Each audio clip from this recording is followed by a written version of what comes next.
Welcome back to Dame Fluent.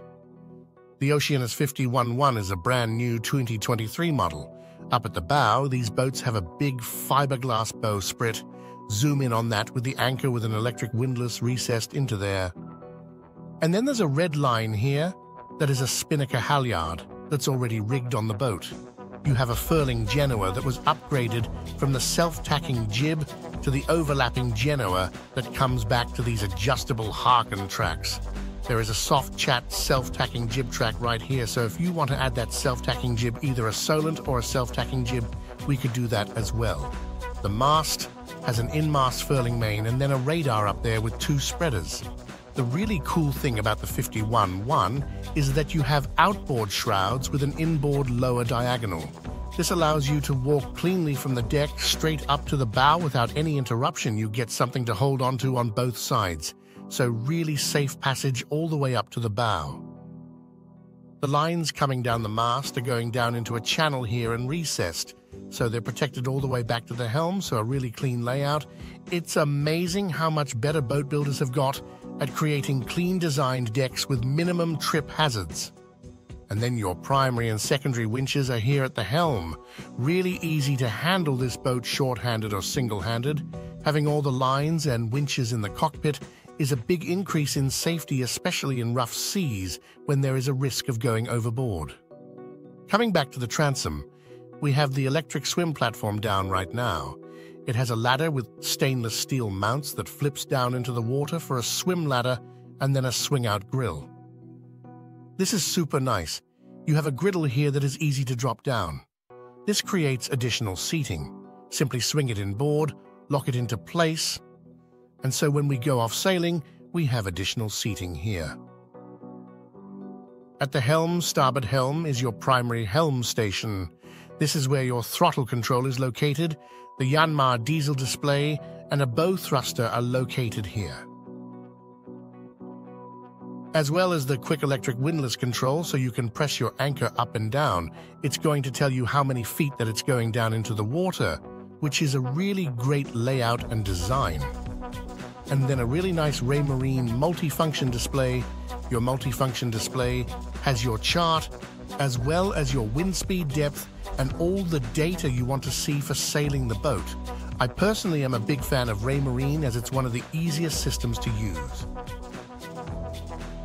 Zoom that in on San Diego and see where we are here on Harbor Island, but there's also a dashboard here for sailing, so you're going to see your true and apparent wind angles, which tack you're on, your heading.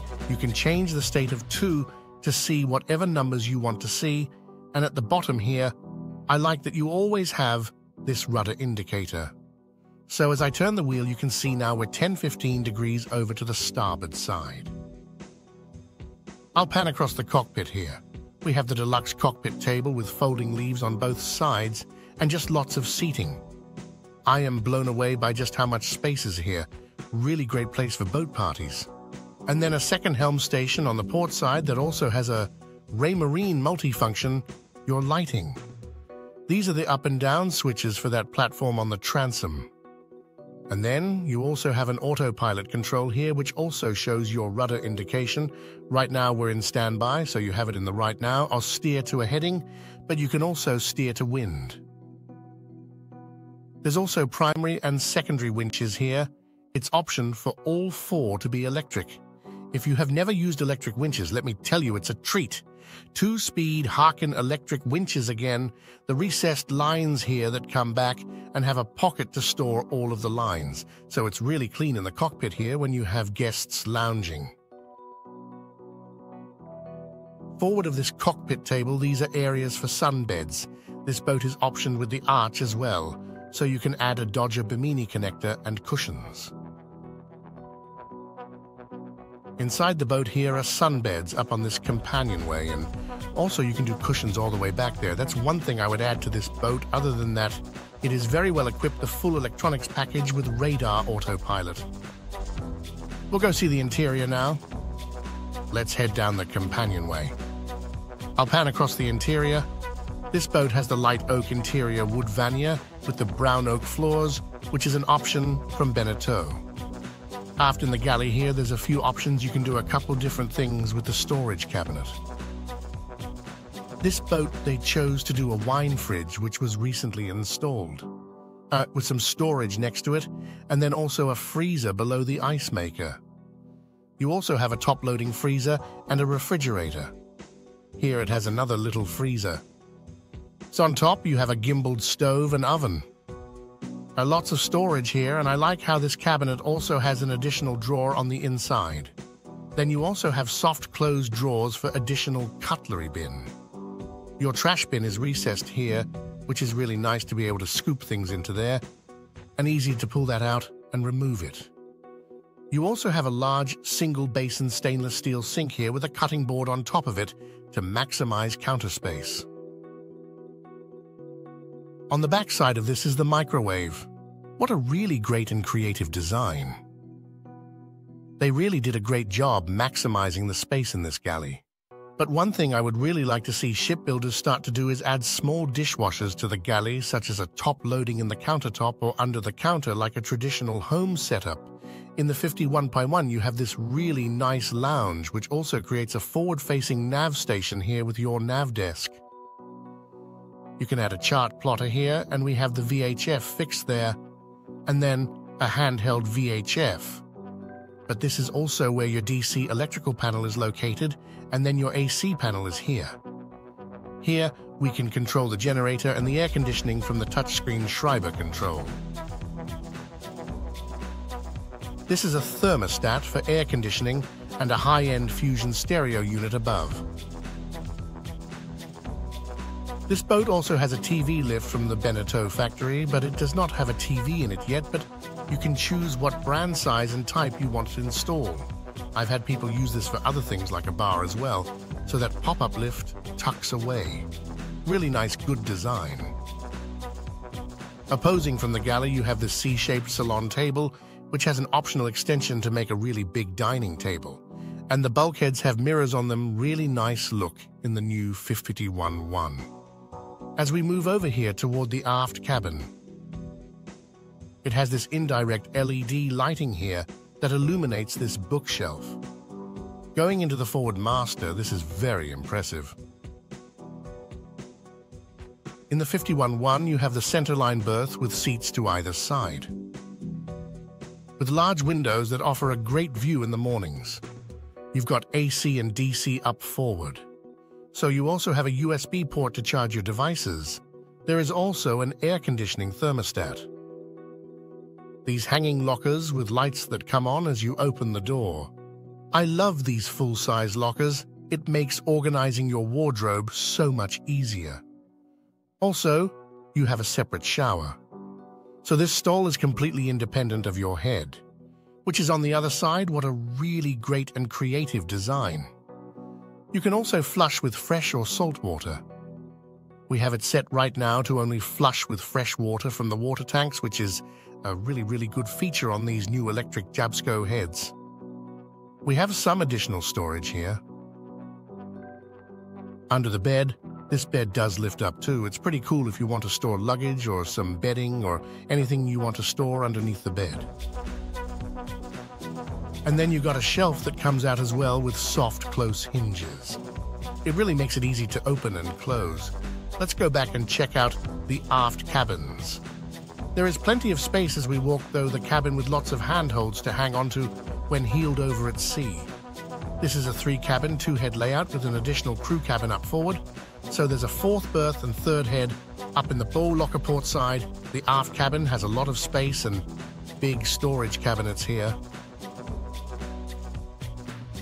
The starboard aft cabin has access to the head and another large cabin, large berth with a couple hanging lockers, but also direct access into the aft head.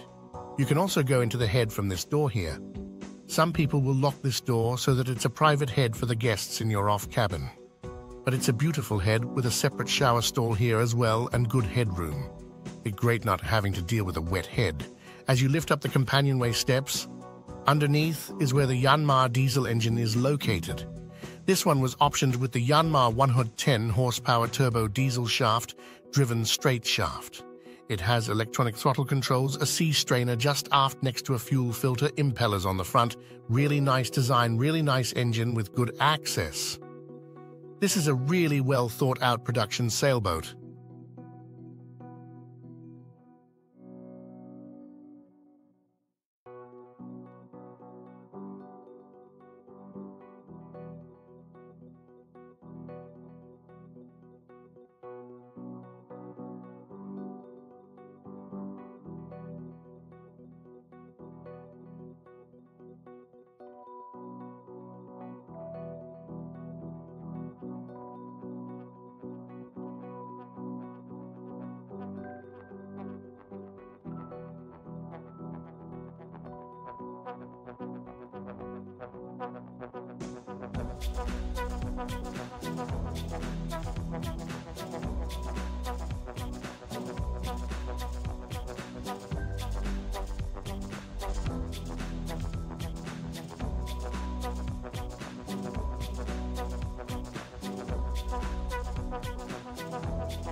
Thank you for joining me on this walkthrough tour of the brand new Oceanis 51.1.